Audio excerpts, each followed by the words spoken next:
Assalamualaikum warahmatullahi wabarakatuh. Alhamdulillahirabbil alamin. Hamdan yuafi ni'amahu wa yukafi mazidah. Lakal hamdu kama yanbaghi li jalali wa 'azimi sultanik. Asyhadu an la ilaha illallah wahdahu la syarikalah wa asyhadu anna Muhammadan abduhu wa rasuluh. Rabbi israh li sadri wa yassir li amri wahlul 'uqdatam min lisani yafqahu qawli. Allahumma anfa'ni bima 'allamtani wa 'allimni ma yanfa'uni wa zidni ilma. Bapak Ibu jamaah pengajian rutin Masjid Al-Ikhlas yang selalu dirahmati oleh Allah Subhanahu wa taala, marilah kita senantiasa setiap saat berbahagia, setiap detik, setiap menit. Apa yang kita lakukan ini saat ini, Pak, usahakan kita senang. Kalau kita tidak merasa senang apa yang kita lakukan, maka seakan-akan kita untuk meraih surganya Allah itu merasa kesulitan. Karena hari ini ketika kita sholat berjamaah, itu adalah sebuah kebahagiaan hati, dan itu adalah sarana untuk masuk surga. Maka manfaatkan setiap waktu itu kita senang, ya, sehingga orang itu berusaha nggak sedih, Pak. Marah dihilangkan, iri dihilangkan, dengki dihilangkan. Terus pokoknya setiap hari itu senang. Ini adalah orang yang menciptakan surga.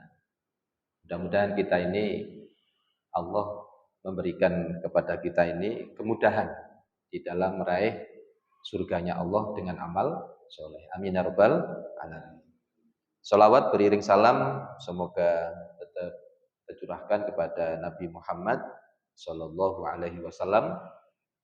Bukan berarti kita cuma sholawat saja, tetapi berusaha mencintai Rasul. Gimana caranya mencintai Rasul? Yaitu berusaha. Sunnah-sunnah Nabi itu kita tiru. Apalagi hari ini, saat ini, itu marak maulud Nabi. Sebagaimana Al-Quran, walaqad apa itu? Pokoknya Nabi itu sebagai suri toladan yang baik. Laqad kana lakum fi Rasulillahi uswatun hasanah. Kalau Bapak Ibu paham tentang fungsi bahasa Arab, fungsi huruf, mungkin Bapak Ibu menangis itu. Wa dan la sungguh, kot sungguh. Berarti Allah Subhanahu wa taala menyampaikan ayatnya ini bukan main-main.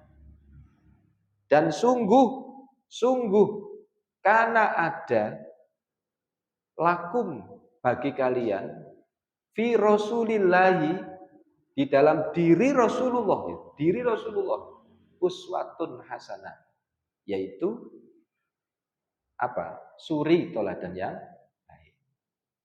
Bidang apa saja Nabi itu selalu memberikan suri toladan yang baik. Mudah-mudahan kita akan mendapatkan syafaatnya, Pak. Amin ya rabbal alamin.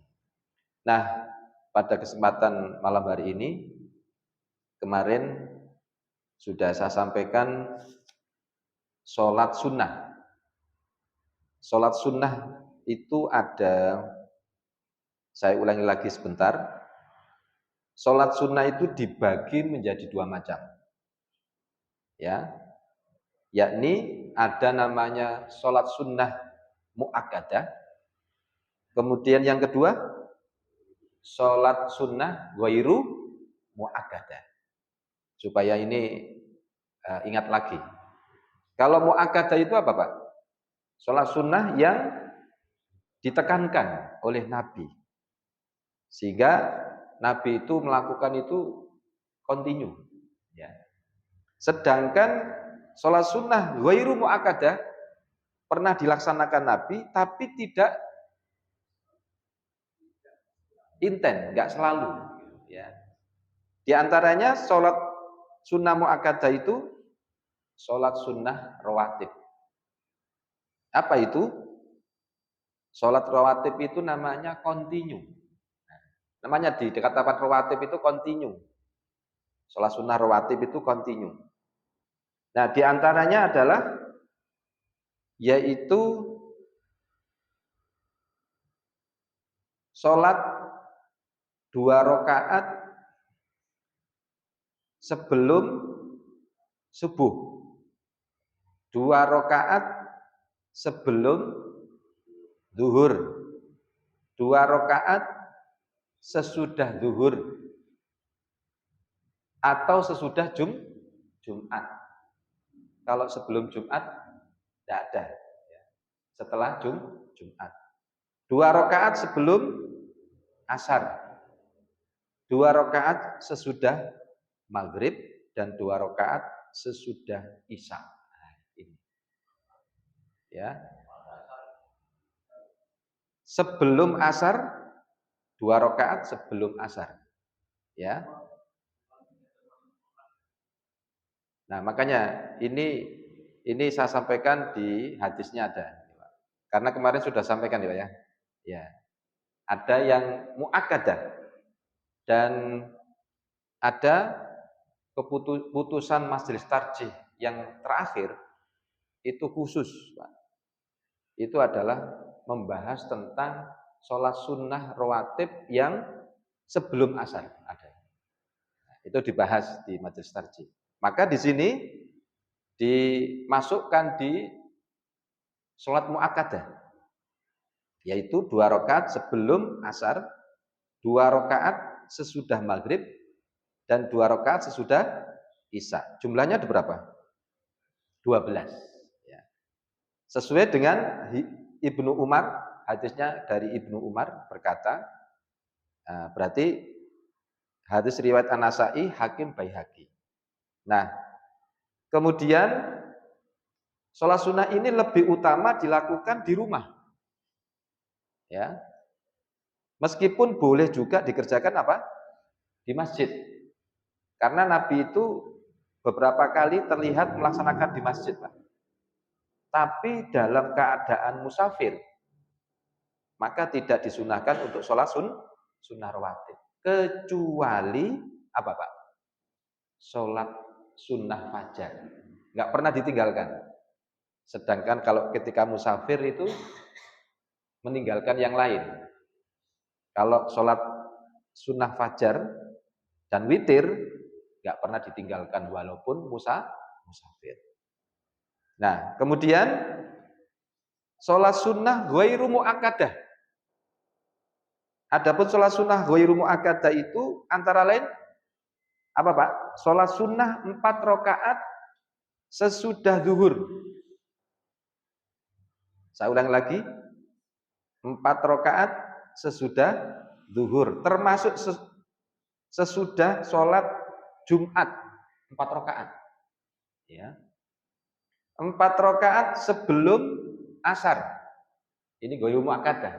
4 rakaat sebelum asar. 2 rakaat sebelum maghrib.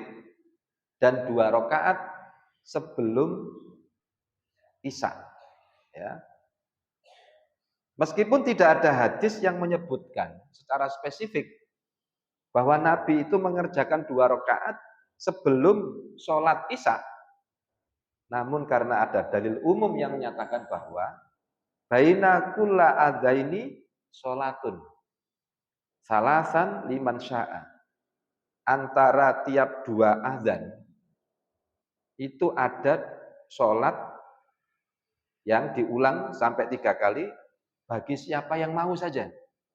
Ya, bagi siapa yang mau. Gitu ya Pak ya. Ini hadisnya jamaah, namanya ghairu muakkadah. Dan Abdullah bin Mughaffal tetap disunahkan untuk sholat sunnah dan berdoa di antara adzan dan iqamah. Inilah yang jelas dituntunkan Nabi berdasarkan dalil khusus dan rinci. Bukan melantunkan, misalkan antara adzan dan iqamah itu bukan puji-pujian, tetapi apa? Doa.